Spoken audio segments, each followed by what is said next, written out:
1 week na guys, hindi pa rin na-deliver sa mga buyer. So nakakainis, diba?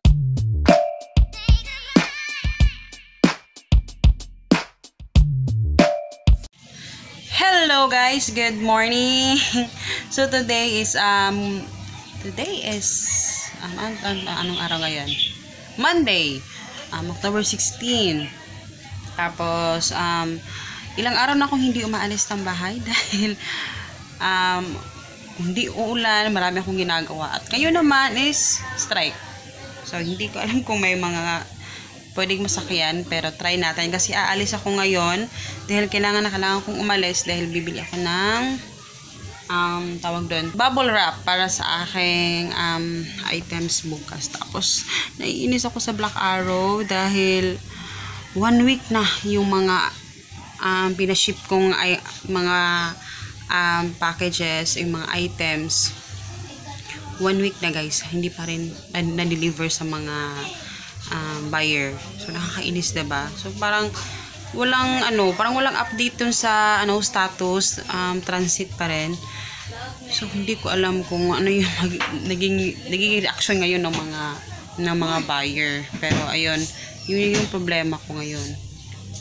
So itatry ko, hindi ko pa alam, itatry kong mag LBC na lang, hindi na lang Black Arrow kasi ang daming complaint about sa kanilang service. So ayun.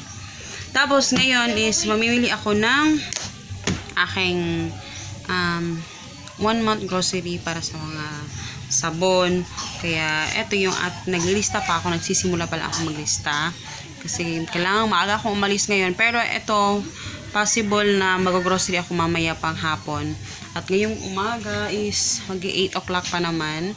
So pupunta siguro ako sa palengke dahil yun nga, bibili ako ng bubble wrap. Tapos yun, basta yun.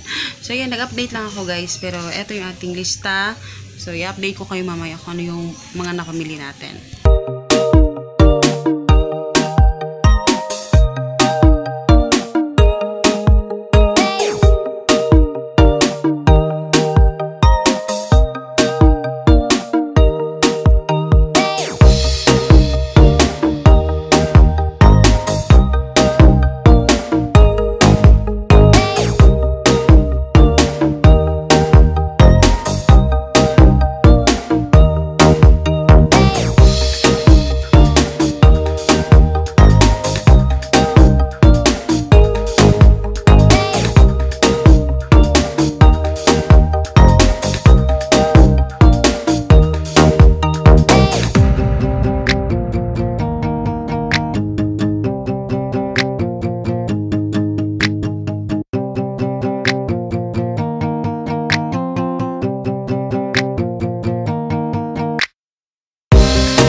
Actually gabi na, kakauwi lang namin. Teka, hilahan ko muna yung TV dahil masyadong malakas. Ayan.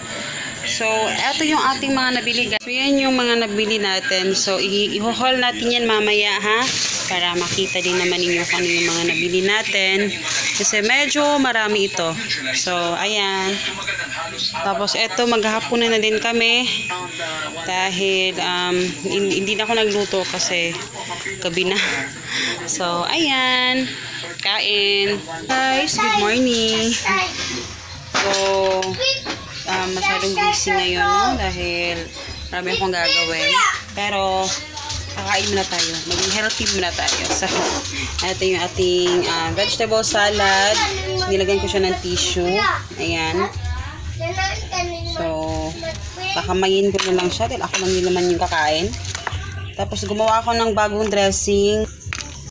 Ito yung bagong dressing na gawa natin. Bibilisan ako ng tawag doon, oregano ba yung dito. So hindi ganun ka colorful yung aking salad dahil yan lang yung nakita ko doon sa mall. Actually sa papa lang naman yung pinabili ko. So ayan, matagal siyang masira.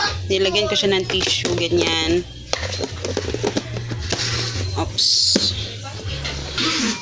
Tapos paglagay ko sa ref guys, inaano ko siya ganyan, baliktad para yung moist niya sa ilalim nakukuha ng tissue. Kaya ayan, tagla siya nasisira. So Tapos yun nga, ito yung pinag-anukan ko. Ayan, dahil bagong gawa yung ating ano. So, hello guys! So, naantok na ako. Katatapos ko lang mag-edit at in-upload ko na siya. Maya-maya is yung sa grocery haul. Yung pangmalakasan na grocery haul natin dahil nagdagdag nga tayo ng 1,000 pesos sa ating 1 month grocery para sa mga sabon at kung ano-ano pa. So, yun. Tapos na ako mag-edit dahil hindi ko na malayan na mag-alas 12 na pala. At yung anak ko hindi pa kumakain. Dahil usually maaga kami kumakain talaga guys. Pero, ngayon, maya magtutulog din yan para makapaglaban na rin ako.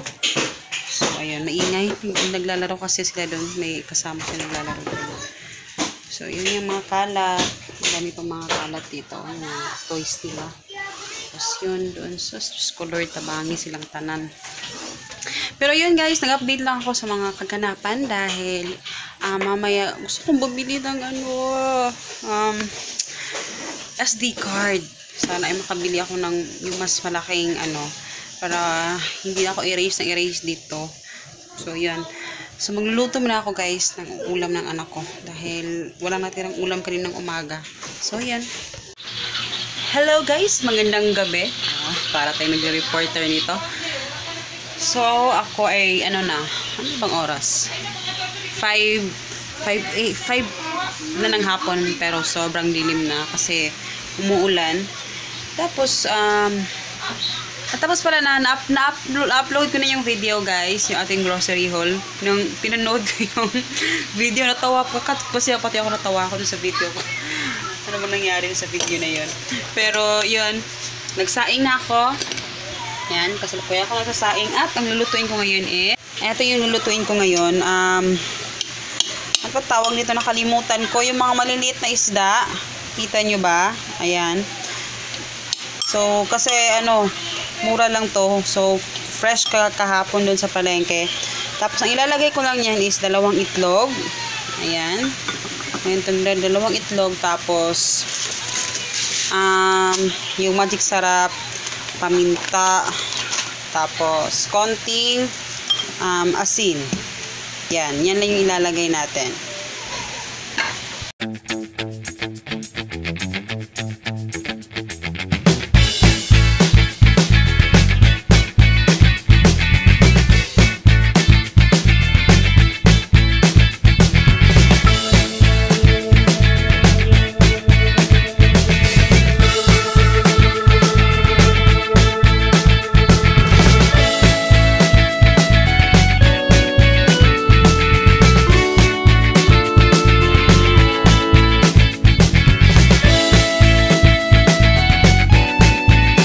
So, yun lang yung ingredients, guys.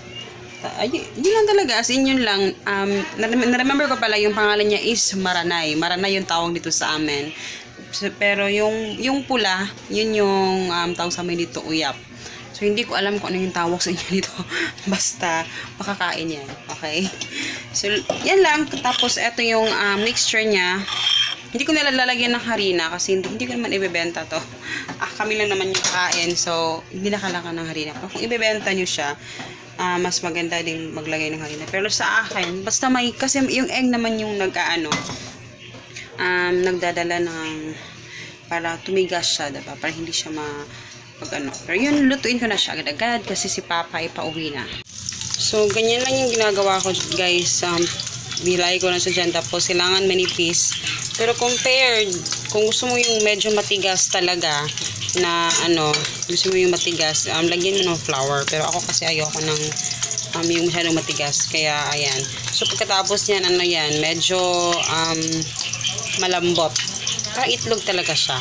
Na may lang, isdang maliliit. Ayan. So, ganito yung magiging itsura niya, guys. Ayan. So, nakikita nyo, malambot siya. So, kung lalagyan nyo yan ng harina, matigas talaga siya.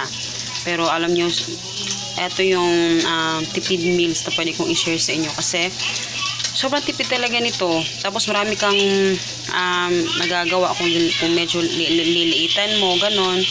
At saka nabili ko to ano lang eh, 20 pesos ata ito. Tapos yan, hapunan na.